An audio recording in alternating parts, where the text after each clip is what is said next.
from me. So Elizabeth Michelle will take it over from here. Hi, everyone. Good evening. It is such a pleasure to be with all of you. We're just so grateful that you decided to spend your Tuesday evening with us. My name is Elizabeth Michelle, and I'm the Health Equity Specialist at Hartford HealthCare in our Department of Health Equity, Diversity, and Inclusion. And I'm also joined by one of my colleagues, Hillary Maynard. And we're so excited to be able to have a conversation with you about COVID-19 vaccine, about COVID-19 itself, and questions that you have about your children and children who may be in your care or other children in your lives. We hope that this will be an informative session. Our goal is an interactive discussion.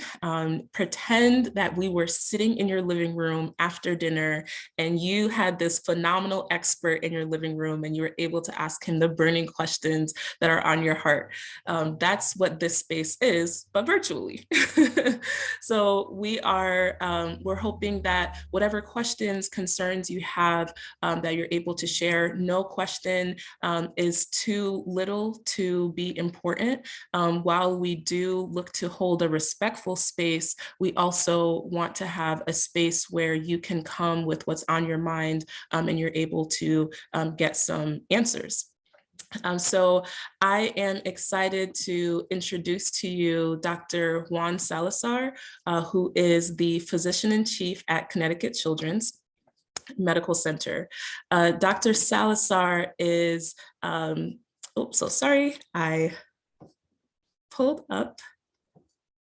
Dr. Salazar is also the Executive Vice President of Academic Affairs at the Medical Center and Director of the Pediatric and Youth HIV Program, and serves as Professor and Chair of the Department of Pediatrics at UConn School of Medicine. In his research, he's also actively studying the immune response of children and adults who become infected with the Lyme disease bacterium, and he works with researchers in the US and internationally. But one of my favorite things about Dr. Salazar is just how approachable he is and how he's able to really break down information in ways that's accessible to all. So I look forward to a great discussion with Dr. Salazar. What you can expect today is that we're going to start off with a moderated discussion. So we have some questions that we've prepared, some content that Dr. Salazar will share. And then if you have questions, we'll have a time of Q&A where you'll be able to come off mute, or you can put your questions in the chat as Kirsty just showed. If you want your question to remain anonymous, feel free to send it to me directly, and I will read off your question without saying your name. So with that, I will turn it over to Dr. Salazar. Thank you, Liz, very much for the very kind introduction, and thank you to Hartford HealthCare and my town's library. I'm a Glastonbury citizen, so no pun intended to the newspaper, but it's real great to be here. I want to make this as a conversation. No question is a bad question. I know you have, people have different spectrums of where you stand in certain things. It's okay. Please share it with me. I'm open-minded in the process, and what I will do is give you my the information from 2 years of a pandemic of what we have been living through with direct patient care with COVID. All the side effects that are unrelated directly to the infection, but related to health and depression for the kids and how this has affected our community. So I'm happy to have an exchange of ideas. And I always learn from you because you're living with this directly and it's affecting your kids. And so it's always helpful to me to understand if the way that I'm messaging, communicating is useful for you as a parent, an educator, community worker, or whichever part of life you're in. What I thought I would begin with is sharing what I normally share with in town hall. In fact, I share these slides with about 1,000 of our coworkers here at Connecticut Children's.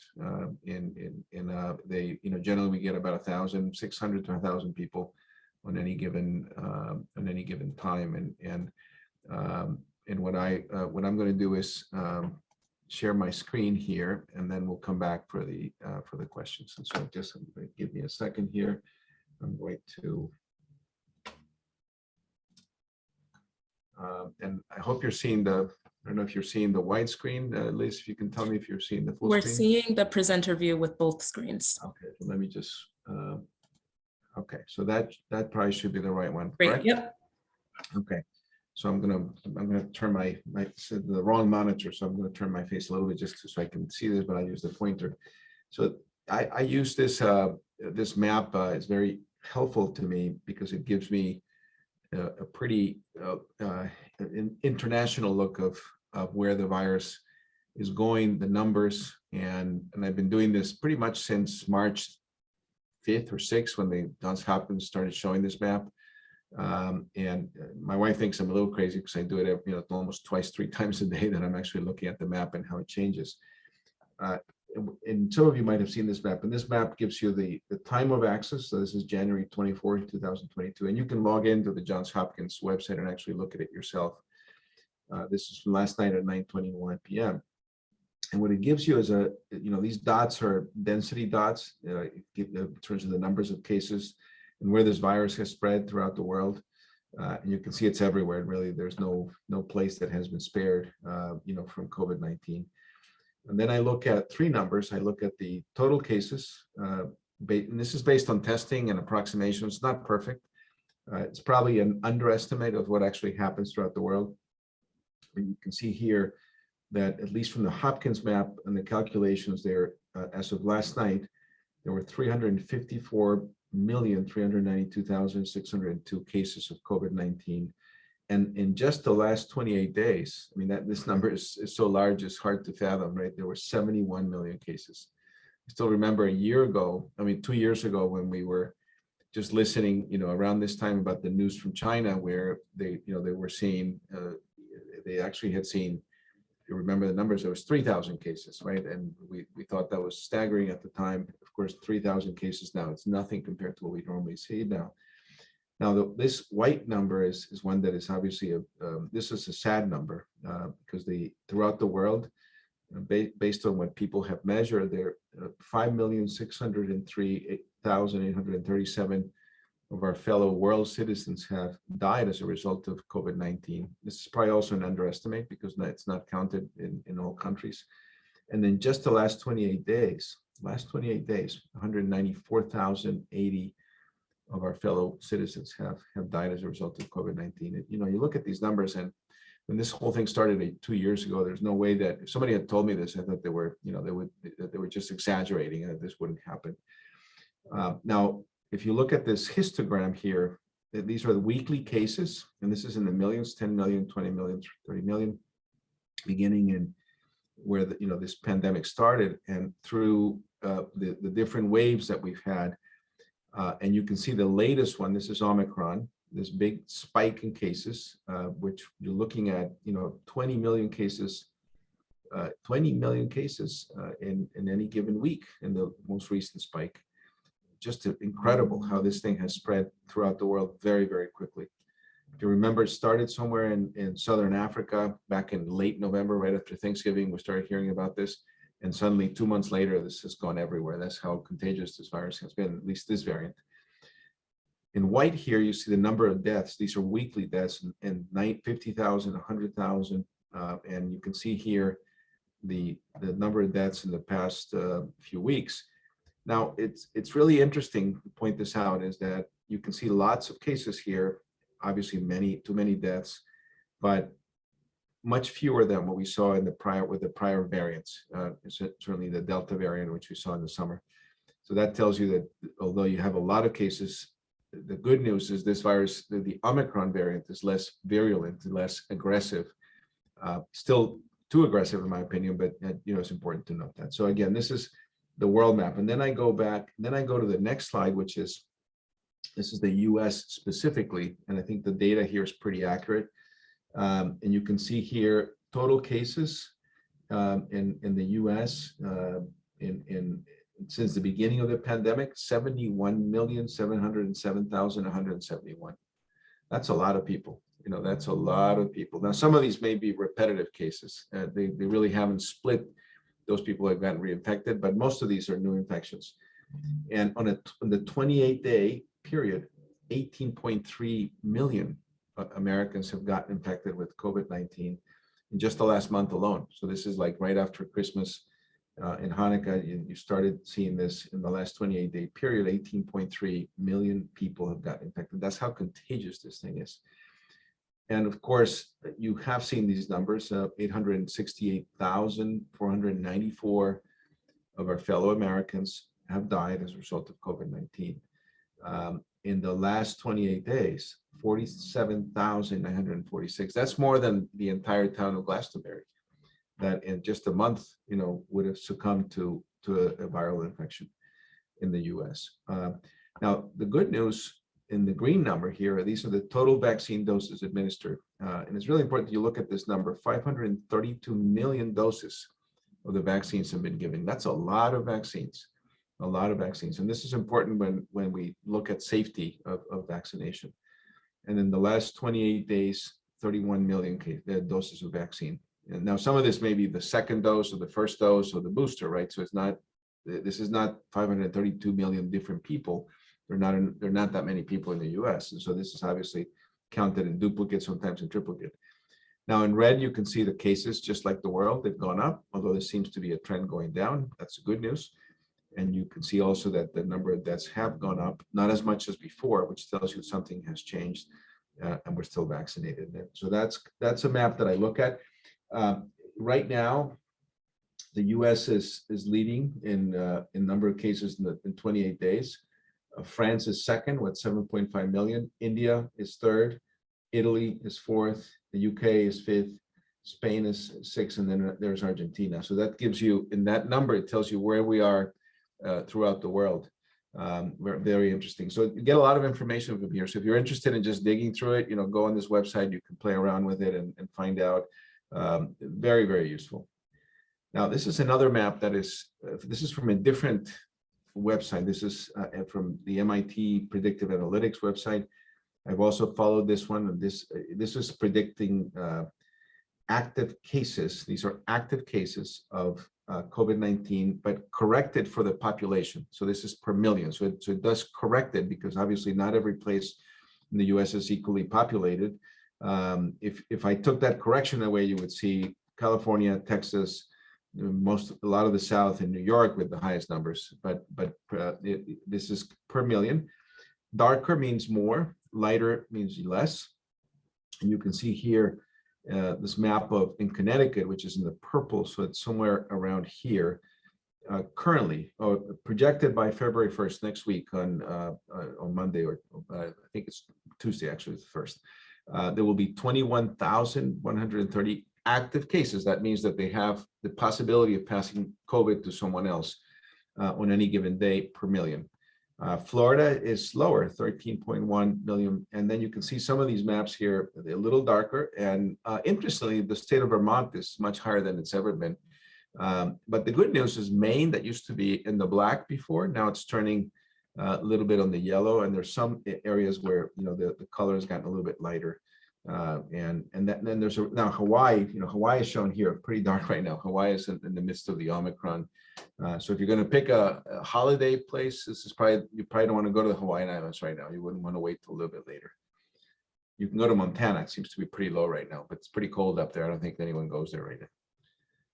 Now this is another website, the University of Washington Analytics website, and this is the estimated new cases. So this is different. The last one was active cases per day, so that's old and new. This one is new cases. So in any single day in Connecticut, how many new cases are predictably diagnosed? This is estimated. These are not the ones that have been documented. And you can see it goes from December 2020 and all the way through May 1st. And what I'm showing you here is this massive wave. This is Omicron that went up. We were as high as 65,000 new cases per day in Connecticut. That's twice the population of Glastonbury, of new infected cases. A lot of them were children. And then, but the good news is you can see the drop, pretty steep rise and the drop. This is the roller coaster. So as of January 24th, we still have 20,600 cases per day. The good news is with, as February goes through into March and the spring, that we get back to more normal numbers, which are 746 per day. So this is going in the right direction. The peak passed probably about 2 weeks ago, but there's still a lot of COVID out there, a lot of COVID. And you probably know your neighbors, you probably had it yourself. Somebody who's in the hospital, somebody who's sicker, but not so sick, because you've done rapid antigen tests at home. So this is spreading pretty wild now, like in the typical respiratory season with influenza or with the RSV, some of the common viruses that we normally see. But in this case, it's called COVID-19, and this is the Omicron variant that thankfully is not as severe as the Delta variant or the original variant or the Alpha variant. Now, this is also a little different. This is from the state of Connecticut website, and what I wanted to know is what percentage of the population is fully vaccinated? This is an important number. Connecticut has been ahead in vaccination, and that's good news for, at least in my opinion, to diminish the people who have died from COVID-19 or been hospitalized. And you can see here, over 75, 87% are vaccinated. This group of 65 to 74, pretty high vaccination, 92.7. That's really good. Also, the 55 and over, I'm in this group, it's 88.3%. But the problem you see here is that only 30% of the kids 5 to 11 have received the full vaccination, and of course, many of the kids have gotten infected in the last 4 or 5 weeks, and there's 0 below 5 because that vaccine is not yet ready. Has not been, the studies are ongoing, and we could talk about that in just a minute, or when it will become available. Now, these numbers here are really good, and this is probably why you haven't seen, the number of deaths that we saw in March and April last year, when we had a lot of our senior citizens. I know Glastonbury had a lot of people who died, especially the elderly, as a result of COVID-19. And now this is from I think this is I have 2 more graphs and then I'm done with this. And this is from the American Academy of Pediatrics. And this is specifically pediatric cases. And what they do is each one of these dots or lines is a week. So they started in April of 2020 with, in April 2020, there were 6,651 pediatric cases that week. This is per week. You can see here that in the last winter, we had an increase. Then we had a little bit of a peak around April, then a nice summer, very low. This is throughout the country. Then Delta, this is Delta here, and then this is Omicron. You can see where this really took off. So in the US, in the week of January 20th, we were able to document by testing 1,150,543 pediatric cases. So this just shows you that this is a reflection of what happens in the adult population, but a lot of kids got infected. That's the number here in red. And just to give you a full sense of this, the pediatric population in the country, 75 million. Total cases of over the entire course of the pandemic, in all ages, 57 million, I showed you that before. In pediatrics, 10 million, which is 18.4%, and this is the rate per 100,000. So about a quarter, about a fifth of all COVID cases have occurred in children under the age of 6. I think this is under the age of 19. It has affected that population. Over the past 2 weeks, we've seen a tremendous increase, which is related to Omicron. And this has resulted in, and I'm going to stop sharing here for a second. And this has resulted in kids being hospitalized. So at Connecticut Children's, we are approaching about 320 total kids that have been hospitalized. And this week, in fact, I checked this morning, we had 13 kids in the hospital, 2 in the intensive care unit, and 2 kids were on a ventilator as a result of COVID-19. We've had, sadly, 1 death throughout the pandemic in a pediatric case.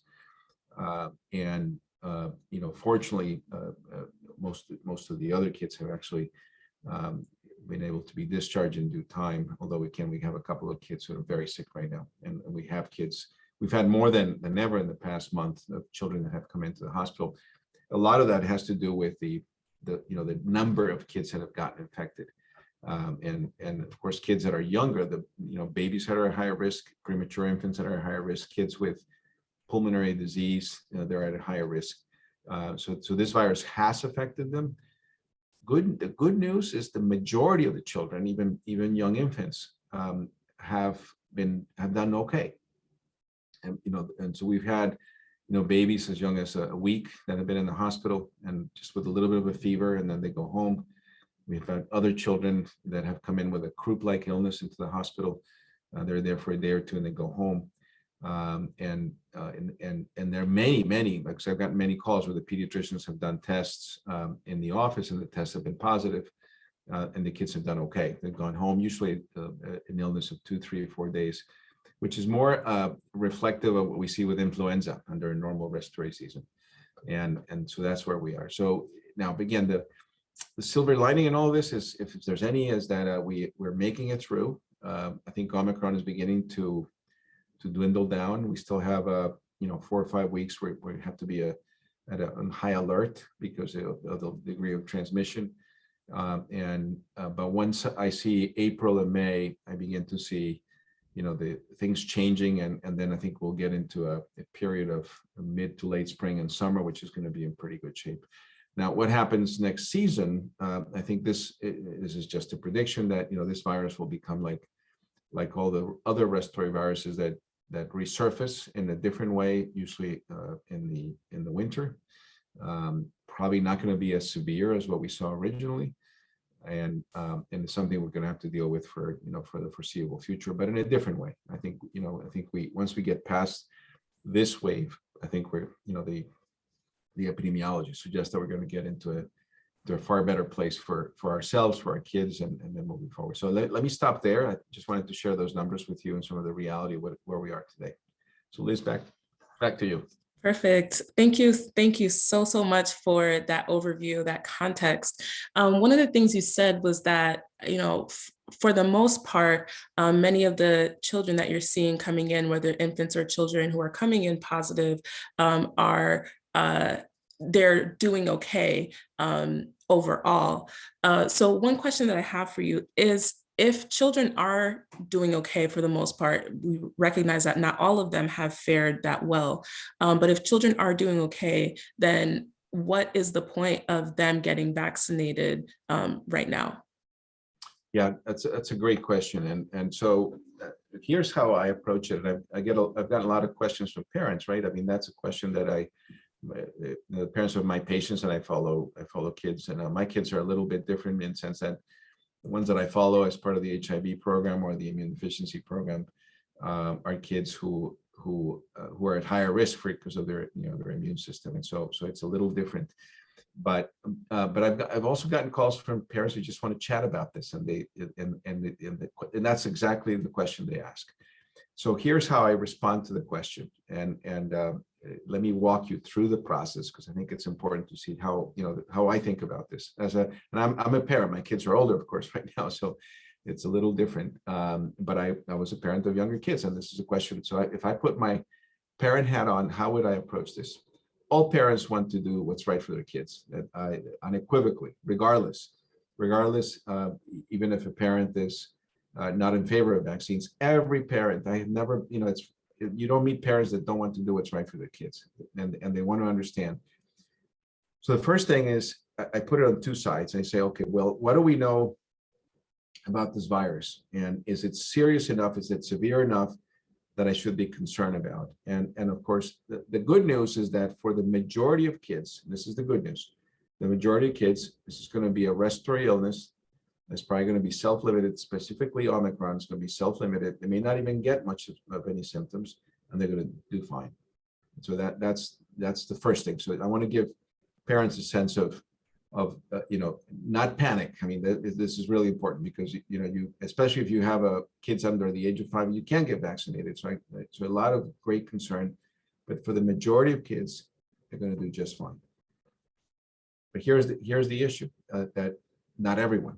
And so it's as a parent, what I want to do is to do everything I can to protect my children from being sick. I don't want them to be hospitalized. I certainly don't want them to go to the intensive care unit. And all of us, without exception, would never want to have a child be so sick and die, of course. So when I go back and I look at the numbers, let's say you have 5 to 11 years old in that group in the US, before Omicron, there were 8,300 kids that were hospitalized. This is before the surge in that age group. They were sick enough to be hospitalized. So it wasn't insignificant. There were 8,300 kids. And within that group, 94 died as a result of Omicron. So, and some of them were healthy kids. So before Omicron, the risk was not zero. There was certainly a possibility that they could get sick with Omicron and end up in the hospital. And although remote, there was also a possibility that they could die from Omicron.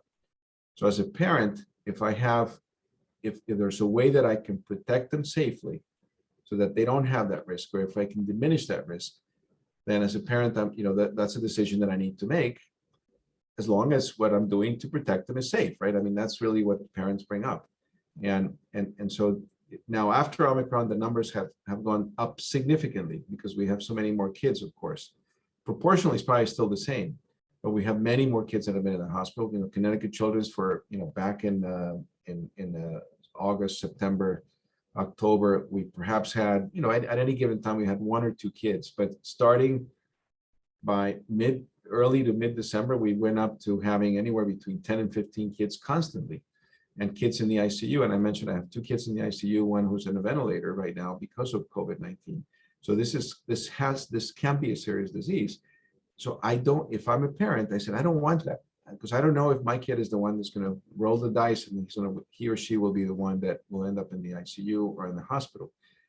So then the other side is, so how do you protect it? Well, then there's the vaccines. So parents then have to, what they have to do, or what you have to do, is then, if I'm giving a vaccine, I want to know that the vaccine is safe. And this is where, obviously, as a parent, you want to get information, and you get bombarded from all kinds of places, right? And where do you look for information? And is this vaccine safe or not? And so the way I dissect it is, how does the vaccine work? And how long does that vaccine stay in your body? And so the first thing is the mRNA vaccine, which is the only one that's approved for children under the age of 16. That's the Pfizer vaccine. The other ones are not approved yet. How does it work? Well, it's mRNA, which is a bit of what we call nucleic acids that are put into a little lipid particle, and those are injected into, they're injected into the muscle. Those little lipid particles go into cells. They get absorbed very quickly. They've designed them so these things get picked up by the cells very quickly. And then in the cell, they become little machines that make protein, and they're designed to make the spike protein. That it's the protein that mimics the protein that's in the virus. That's really the important protein, the spike protein. Now, the question that I would have as a parent, well, how long does that thing hang around? Inside. Once you inject it, how long is it in your body? Because I want to know that it's not there for the rest of my life. And the answer is it isn't, because once it gets in, it actually gets destroyed fairly quickly. So the cell makes the protein for about 24 hours, maybe a little bit longer. And then what we put in the vaccine, that's discarded. It's destroyed within the machinery that the cell has to destroy things that are not part of you. But the protein that is made, which your cell makes, gets picked up by the immune system. It only hangs around for about 48 hours, maybe 72 hours. Gets picked up by the immune system, gets processed. So that protein gets, chewed up. And then the immune system, seeing that, makes antibodies, and those are yours. Those are your own antibodies. So by day 3 or 4, there's nothing left in you that is not only entirely yours in your cell, in your body, nothing. There's no more vaccine left. All that product has been discarded, destroyed, metabolized, and it's gone. So what's left is the antibodies made against that protein, so that the next time you see a virus that has that protein, you're able to neutralize it. So one of the first questions, because people ask this, how long is this thing going to last in my body or my child's body? And the answer, it doesn't last that long. It's actually very short-lived. They're designed to be that way. And then the mRNA vaccines, and then they're gone. What's left is your immunologic memory against that protein. And that immunologic memory is the antibodies and something called T cell responses that if they see the virus, they're going to actually say, oh, I've seen this before, let's get rid of it. So that's the first thing. So you need to understand how the vaccines work. The second thing is, what do we know about their safety, right? Because another concern parents have is these are new vaccines. They are new vaccines. I mean, they obviously, it was approved for children 5 to 11 November. You remember that day, it was approved in November. Now, how many vaccines, how many of these vaccines have we given children? But by now we've given millions of these vaccines to 5 to 11-year-olds. We've given millions to the older population. In the US total, we've given 580 million doses of the vaccine. And what I look at as a pediatrician and as a parent would be, okay, what do we know about the effects of those vaccines? Are there major problems in the 5 to 11-year-old and the 12 to 16-year-old? And what are the mechanisms that we have to survey to see if there's a problem? That's, how do we survey that there's a problem with these vaccines or not? And there are about 5 different surveillance systems that are out there. You as a parent can actually report directly into the VAERS system. Your pediatrician needs to report directly if they see something. The companies that made these obviously are surveying, the CDC and the FDA, they're all looking at is there a signal that tells me something is going wrong? Now, we did see that in the 12 to 16-year-olds, we did see a spike in something called myocarditis, which is associated with the vaccine, and that's an inflammation of the heart. It occurred about 10 to 12 cases per million doses, so it did occur. We saw those kids at Connecticut Children's when that vaccine started being given. All of them were mild cases. They ended up in the hospital because we needed to observe them. They all went home. We followed them, and they have all recovered. And so that in that age group, we have not seen the same in the 5 to 11. We haven't seen any.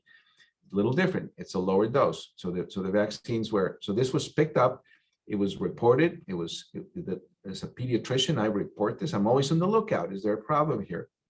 After all these vaccines, I've come to the conclusion now, based on millions and millions of doses, that these vaccines are safe and they're effective, and they do prevent serious disease. And so, as a parent, I'm gonna, your decision is based on how serious is the virus. Is there a chance that my kid could get sick, end up in the hospital, and die? And that's one. And then, how safe is the vaccine? Is there a problem? Will this vaccine make my kids sick now or later? And what is the science behind that? And once you put those two together, then you have to make a decision. Is this I'm okay with the vaccine or not? And then you talk to your pediatrician and you give the vaccine or not. I mean, that's kind of the way I approach this. And I think generally when and this is the information I have to, I base it on information that's available to me, but that's how I approach it. Now, every parent, you put a seatbelt on your kid every time you get on the car, right? You put a seatbelt on. How, many of you are driving and been driving the whole year. You probably have had not a single crash, right? So if you hadn't put a seatbelt for the whole year, probably nothing would have happened to your kid. I mean, I was growing up in the era where there were no seatbelts. I still survived. And my parents didn't make me wear a seatbelt because many of the cars didn't even have a seatbelt in the back. We didn't even have car seats. But we learned that there's a risk that if you crash, something could happen. And so that's why we wear the seatbelt and we put it on.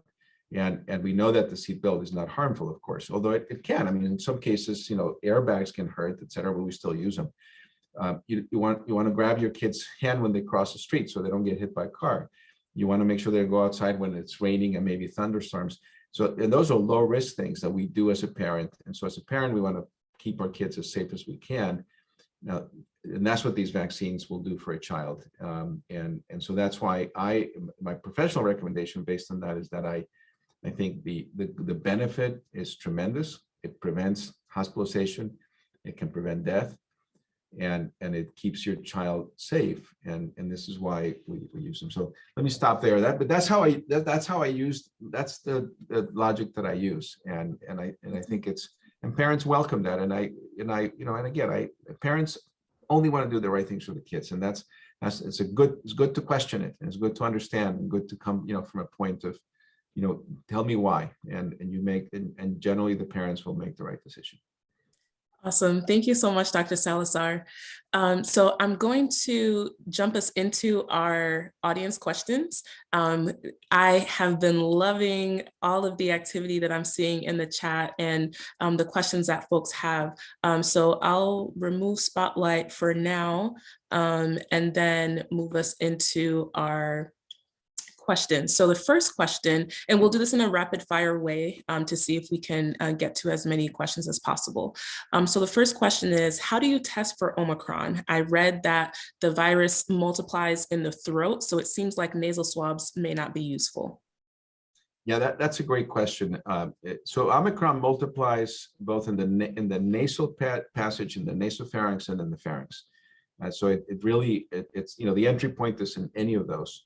And at least what we know now is that what we call the sensitivity, that's how good a test is to detect something for either Omicron, Delta, or Alpha is pretty good with the existing PCR test. So PCR is the gold standard, obviously, and you can do it nasally or by throat.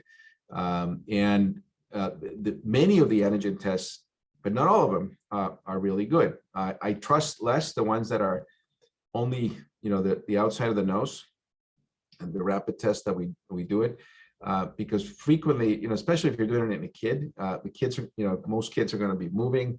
You don't want to hurt them, and so it gets into, so the sensitivity of the test actually goes down if you don't really get a good swab on both sides, and you've got to be a little bit vigorous so that you actually dislodge the little cells that are on the surface of the mucosa, so you can actually pick up something. And if you just kind of put it in there and then put it on the other side and then stick it into the fluid, I mean, that's not a good test. So so you can find Omicron in both nasopharyngeal and pharyngeal swabs, and honestly, I think any of them are pretty good to pick up Omicron. And now the PCR is better, but the new antigen tests are equally good in my opinion. So those are, but just you got to do it right. I mean, that's the key. And that's why I worry some of the rapid tests that people do at home, if they're just kind of doing it superficially, either to yourself and it's kind of, you don't want to put stuff up your nose. I mean, it's hard, and especially in your kid's nose. But if you're going to do it, make sure you swab vigorously on both sides. Do it for as many times as they tell you. You can do the throat. Harder on kids to do the throat. Why? Because they gag. And if you, I mean, I've done thousands of throat cultures, and I know how hard it is to do a culture for strep. And if you ask your kid to open their mouth, they usually don't. Usually bite on the swab, right? They don't let it in. And so when we do it in the office, we use a tongue depressor, get in there, they gag, they hate us, but that's how we get the strep culture. So that's why the nasal one is a little more well tolerated for kids, and that's why most of these tests were developed for the nasal cavity. Both work for Omicron. I don't have any problem with either one. Awesome. Thank you for that. Next question is, what kind of masks should we wear? Washable cotton? Yeah, so these recommendations obviously keep changing. The most effective mask is one that is very difficult to wear, which is the N95. And I got fitted for the N95. It's a whole process, a whole test. It's got to be the right size. You got to put it tight. Really hard to wear, and then when I have to keep it on for 6-12 hours, at the end of the day, you're completely exhausted. That is obviously the ultimate mask, and if you're a very high risk and you're going into a high risk situation, I would recommend the N95. But that's generally not something that you can ask a child to wear. So what I still recommend the surgical masks, but here's the trick: you got to change them frequently. And what we do in the hospital is, once these get soiled, we get rid of them and put a new one in. I've seen plenty of these surgical masks that probably have been worn like for a month, and you've had a lot of saliva on them. I mean, they look partially broken. So the recommendation, which is the easiest thing, is to, if you obviously an N95, KN95, those are pretty good if you can fit into them. The surgical mask, as long as you have a good supply of, keep a box in your car, and then change them as frequently as possible. If you're going to get on an airplane, what I recommend, if you don't have an N95, wear 2 of these. Double mask, keep it tight, and then that tends to be effective. I haven't gotten COVID-19. Obviously, when I'm in the hospital with patients, I wear the full garb and N95. We're not going to get it there. But I've been in airplanes, I've traveled, and generally by properly wearing a disposable mask that you change, to me, that's a very effective way of doing it. For Omicron, I think the cloth mask is not very good because they get wet, they're not tight. You really can't tighten them correctly, and it's not ideal. Now, it's better than nothing, but I would recommend that you go to CVS, Walmart, and then buy these surgical masks. They also make the pediatric size, smaller ones. You can order them online. They're not that expensive, and that's what I would recommend. Awesome, thank you. Just a note for folks who have 2 questions, I'm going to ask one, go through all the questions, and then if we have time, circle back to a second question. So the first of this set of questions, cases of myocarditis and pericarditis were reported for both Pfizer and Moderna.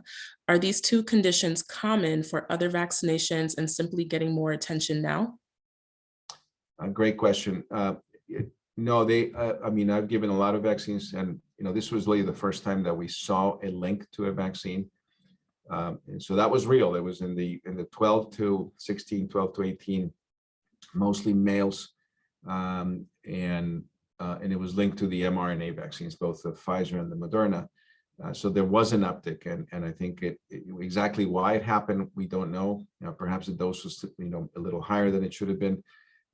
But as I said, 10 to 12 per million cases of myocarditis did occur, which was higher than the typical caseload of myocarditis that we see in any regular season. We always see myocarditis in the absence of vaccines. In this age group, we do see myocarditis every year. We see myocarditis due to any virus. They can come in with myocarditis, pericarditis, but there was an increase in the signal of myocarditis. Which we reported, the FDA reported, it was documented, and it was the good news. It was a self-limited illness, which really was not a problem. So the question parents have asked me, well, if there's any risk of myocarditis, why should I give it? Well, the other side is that COVID itself can give you myocarditis, and the myocarditis associated with COVID is very different. It's much more severe. And so when you put the risk of, and this has been looked at very carefully, the risk of the increase in risk of myocarditis, which is mild and self-limited, associated with a vaccine, that risk is much lower than the risk of myocarditis, which we have seen associated with COVID-19, and it's much higher it's much lower than the risk of MIS-C, which is the inflammatory syndrome that follows COVID-19 in kids that you might have heard about, which manifests with inflammation of the heart, pretty severe. Some of them are in the ICU.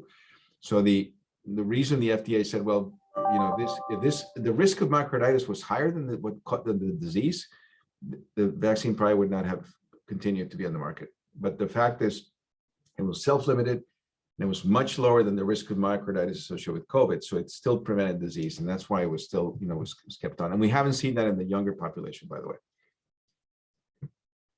Thank you for that. Next question. I know of 5 or 6 children between the ages of 11 and 13 fully vaccinated who contracted COVID this month. What is the explanation for these breakthrough cases?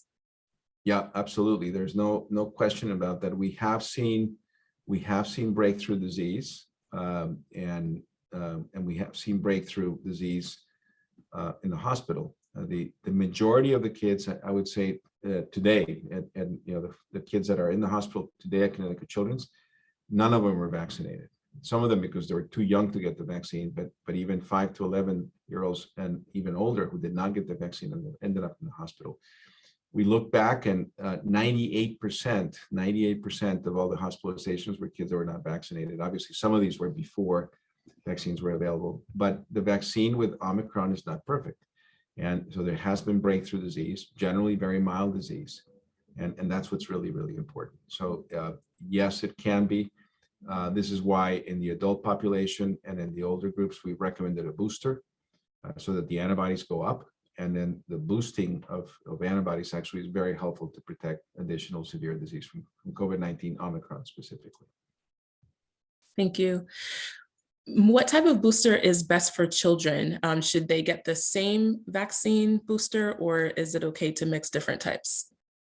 Yeah, so the only vaccine right now that it's licensed or under the emergency use authorization is the Pfizer vaccine. Remember, the Moderna or Johnson & Johnson. None of those are currently approved for children or even under the EUA.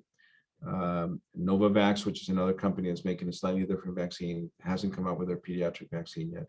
So the only booster that kids can get at this point is if they qualify for a booster, is the Pfizer vaccine. Okay, thank you. What kind of predictive analysis is being done to determine or predict long-term effects of the new COVID vaccine on kids, physically, psychological development? Yeah, excellent question. And so it's hard to answer, but what we're doing right now is clearly what we're doing right now is making sure that kids who got COVID are followed. And we've established something called a long haul clinic for the patients, children where we diagnose COVID or the inflammatory syndrome, and they're being followed, especially those that were in the hospital, because we want to know what the actual virus did in the long-term effects, and we're beginning to look at that. And there is some evidence that in a small percentage of kids, higher percentage in adults, people do develop what we call long haul or long COVID. The manifestations we have seen in children who've gotten COVID, again, a small percentage, but they have, is difficulties concentrating. Some of them who lost their sense of taste and smell have lost it for a prolonged period of time, as long as 3 to 6 months. Longer in the adults, where they've had permanent sense of loss of taste and smell, which is very disconcerting. If you have that, if you've had that yourself, you know how difficult that is. And then in some kids who had MIS-C and myocarditis and long-term heart issues, the only way to follow, to answer the question that was asked in terms of long-term follow-up for the vaccines, the first one is by the companies that are actually given the vaccines, because those studies go on for a couple of years. And so they pick up anything associated with the vaccine very directly, actively asking the questions, and they will look at that. In our case, obviously, if we see a complication, you got to try to understand, is this a new infection? Is this another disease? Is there a potential association with a vaccine? But I want to emphasize what I said in the beginning, the vaccine, the actual product, the vaccine product, by day 2 or 3 of life of the vaccine, it's gone. It's no longer in your body. What's left over is the immune system. And it's not the actual vaccine that's left in there. But again, this is where we need to do long-term follow-up in everyone and try to understand if there's any association with the acute onset of vaccination. That's how we picked up myocarditis. And so hopefully that answers your question. I know there's still some concerns based on the question that, could this do a long-term harmful, could this harm my child in the long term? And the specific questions to that is the DNA altered? No, we're not altering the DNA, it's just mRNA. Will it affect fertility in kids or in adults? There's no reason to make an argument that this vaccine goes to the ovaries or or sperm or anything that would actually alter fertility. There is an association that menses, your periods, can be prolonged for about a day after the vaccine. That has been shown in a small percentage of girls. But again, the other effects are just not being seen. I mean, frankly, these vaccines look, from what I can see, they look pretty safe. Okay, thank you. Next question is, since Omicron is the new variant, do we still have the original and Delta around? There's probably very little of the original or the Alpha variant that followed. We're still seeing Delta, I think, but it's about maybe 2% based on the molecular surveillance that is being done currently. So there's very little Delta left. There's plenty of Omicron, and now there's a new Omicron variant, which is called B2, that was just reported in the UK, but it doesn't appear to be much any worse than Omicron, and probably is not going to be much to talk about. Now, we still have several letters of the Greek alphabet that follow Omicron. Remember, Omicron is the 15th letter. I don't know if you know, but they skipped number 13 and number 14. And number 13, the 13th letter of the Greek alphabet is nu. And so they didn't want to call it the new virus because that would have been very confusing. And the 14th letter is, I think, Z, pronounced Z, which is the same name as the Chinese prime minister. And so they decided not to use that one either. We went directly to Omicron, but there's more letters coming down the pike and hopefully we won't have to use it. Very smart decisions on the naming. So we have several questions left. We're going to try to squeeze as many as we can. Next one is, my girls 5 and 11 had COVID, both asymptomatic, 3 weeks ago. Is there any benefit of waiting a bit to get them vaccinated in order to maximize the length of time that they're protected against COVID? That's an excellent question. And I hope your girls are doing well. And it sounds like they are, which is the good news. Generally, what I would recommend is a period of 30 to 60 days. That would be the time period. So if they got it 3 weeks ago, you could wait anywhere from another couple of weeks to 6 weeks, and they'll be okay. Children are a little different than adults. They actually make better antibodies than adults, both to the natural infection and to the vaccine. And so if you wait, 4 to 6 weeks and give them and then vaccinate with the Pfizer vaccine, they're going to make a ton of antibody. And they, you get the first dose of the vaccine, and you wait another 3 to 4 weeks for the second dose. They'll probably have antibodies all the way through next winter by doing that. So great question. Great, thank you. So earlier you mentioned periods. Is it okay for girls to get vaccinated who have not yet started their period?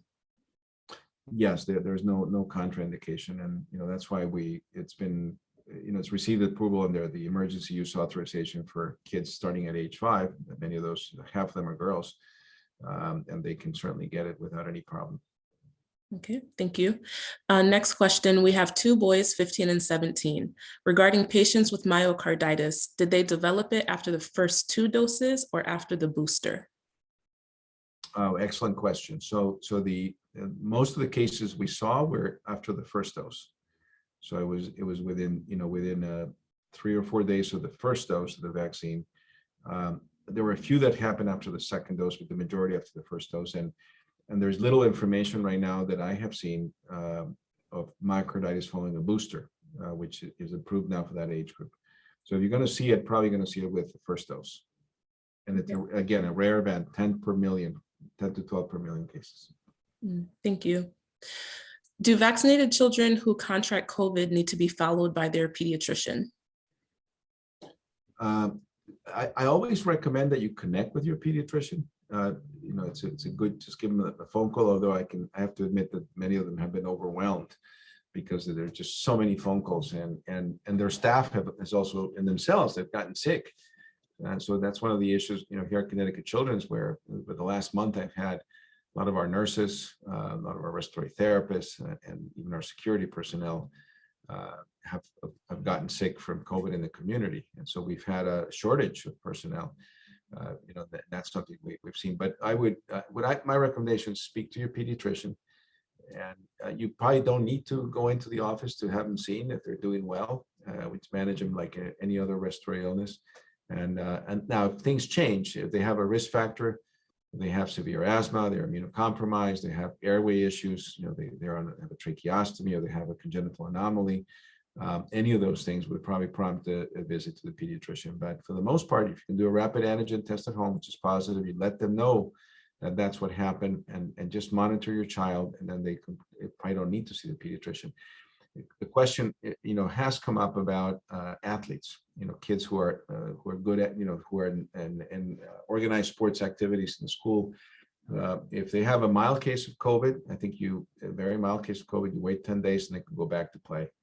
If they had a more severe case of COVID, then in that case, I think it is important for the pediatrician to see them and perhaps do an EKG, or even send them to the cardiologist in some cases. Mostly just the EKG would be enough. If they have severe COVID, in that case, there should be a delay in getting back to a more competitive sports. But for the most part, 10 days, you can go back and do your normal things. Okay. So Dr. Salazar, I'm going to put you on the spot because I'm going to see if we could get to our last 2 questions. We're at 6:56. This first question is, what are some underlying issues that could increase risk of myocarditis or pericarditis? For example, my son was unexpectedly in the NICU for 10 days for bradycardia. He's 2 now, seems to have grown out of the issues he had at birth, but it's still in the back of my mind. Yeah, great question. And I'm glad your child is doing well. I guess if you're from Connecticut, in this area, we're probably at Connecticut Children's, and hopefully you got great care. I think we provide great care. and first of all, in that age group, we're not vaccinating yet. The vaccine for children in that age group, I think, is going to come out probably in the next 3 to 4 weeks from Pfizer. It's going to be a 3-dose vaccine, not a 2-dose. So it's going to come in as a 3-dose vaccine because they're using a lower dose of the vaccine. And when they just used 2 doses, there wasn't enough to generate enough antibodies. And so they added a 3rd dose. And that's why it's taking a little bit longer. We thought we would have it by January, but now it's going to be pushed into March. And so it'll be 3 doses. And I think that the dose is low enough that the risk of myocarditis is going to be extremely low. And the fact that your child had a prior history in the NICU of issues does not contraindicate the vaccine. And in fact, I would say I would encourage the vaccine, because what you don't want is to have the actual virus that could generate a problem for the heart. So it's actually a preventative measure as opposed to one that you should be concerned about. But that's a great question. I'm glad to know your 2-year-old is doing fine.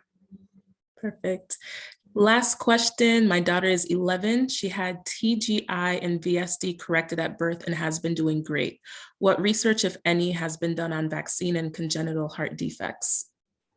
Oh, great. And that's a transposition of the great arteries. That's a big diagnosis. She might have been seen by my wife, who's a pediatric cardiologist at Children's Hospital. So we're a family, we provide the care together. So we, again, do we have enough, to answer your question, do we have enough cases of children with congenital heart disease with that specific defect that have received vaccines to give you an unequivocal answer? I can't, but again, I've given this answer to a lot of parents who have children with congenital heart disease, either young children, older children, or adults with congenital heart disease. And what I would say in that category is what you really want to do is protect that heart by avoiding COVID as much as you can, because COVID does affect the heart. The whole virus can affect the heart. So if you had a prior history of congenital heart disease, that's even more important. You really consider, first, as soon as you can get the vaccine, go ahead and get it, because you do not want to get infection with a history of congenital heart disease. You really want to protect the heart as much as possible. And the vaccine is the best way to do that. Awesome. Thank you so much. Any final words you want to say to the group in the last few moments? Yeah. First of all, thank you for joining me this evening. I enjoyed the questions. Your sincere honesty and concerns. I hear you. This is not easy. This has been very difficult. COVID has been very difficult for all of us. It's been 2 years in the making, and I don't think we even know yet, the effects on not just the virus, but the mental health effects that, the mental issues are the crisis that this has generated in all of us as in the middle of 2 years of such severe difficulties for everyone. But I'm always impressed with the parents and the way that parents are dealing with their kids and then trying to keep them safe. The message that I give my staff here is one that I say: be not afraid, be responsible.